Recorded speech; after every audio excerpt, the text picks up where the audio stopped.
Our Bible word is Luke 10, verses 36 to 37. So which of these three do you think was neighbor to him who fell among the thieves? And he said, He who showed mercy on him. Then Jesus said to him, Go and do likewise. So this is Luke and his gospel. And this section comes from what is known as the travel narrative. And that is Luke 9, verses 51 to chapter 19, verse 27. And the emphasis of these chapters is Jesus' resolve to go to Jerusalem. And he increases his resolve to go to Jerusalem, because this is the place where he's going to die.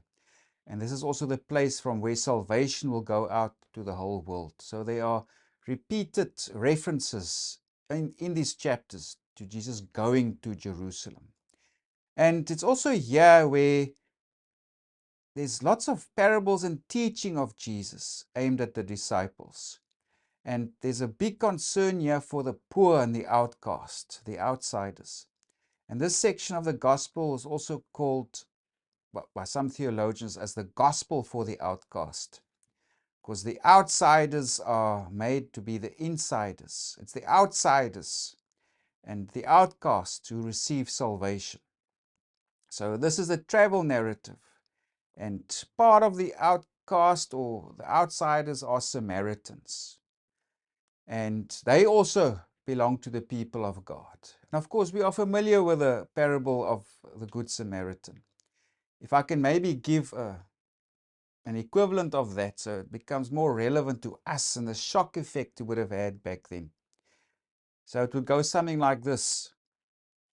There was a man, he drove in a dangerous neighborhood, and there were people who hijacked him, and they beat him up, and they threw him out of the car, and they drove away with his car, and he was left there for dead. And the bishop drove by, but the bishop was late for his service. So, of course, he didn't want to miss the service. So he drove just past because he must go conduct the service. And then an apostle drove by, but he was also late for his service. And it was also a dangerous neighborhood, and he didn't want to stop there. So he said, no, I'm going to go on. I must go conduct service. And then a Muslim drove by, but the Muslim stopped there. He got out of his car in this dangerous place, and he helped the man into his car, and so he put himself at risk, and he drove him to hospital, and he again put himself at risk because he said, yeah, I give you 50,000 rand deposit, and whatever it costs to heal him or for him to recuperate, I will pay that back to you when I come back again.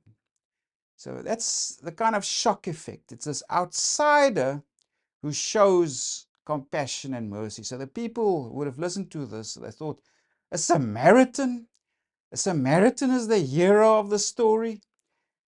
How can it be? And Jesus says, yes. I mean, the Samaritan is the one who showed the nature of God. He's the one who showed compassion and mercy.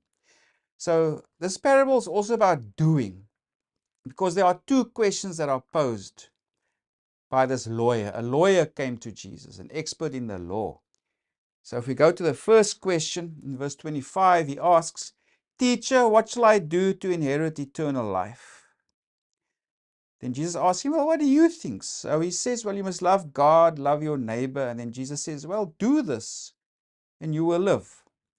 So the emphasis on doing. So the first question is, what must I do? That's in verses 25.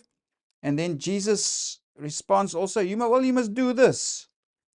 That's in verses 25, 28, and 37. So it's about doing. What must I do to inherit eternal life? But then now the lawyer comes with a second question. Who must I show love? How far does this extend? So if we go to verses 29, and who is my neighbor, he asks. I must love my neighbor, but who's my neighbor? How far must my love extend?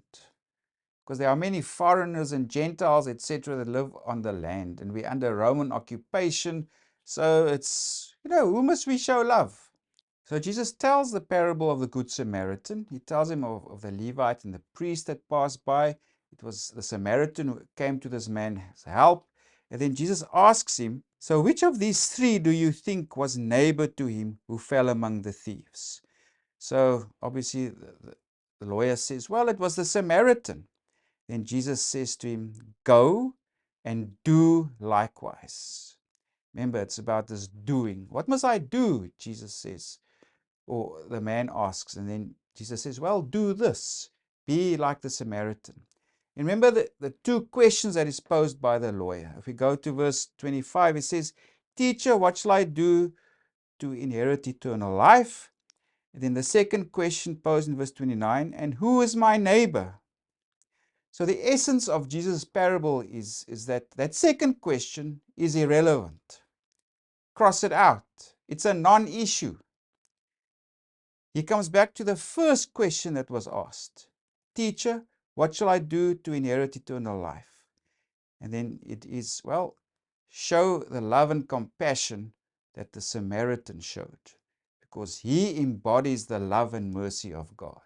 This is what you must do. Who your neighbor is a non-issue. Being a good neighbor, that is what counts for you to inherit eternal life.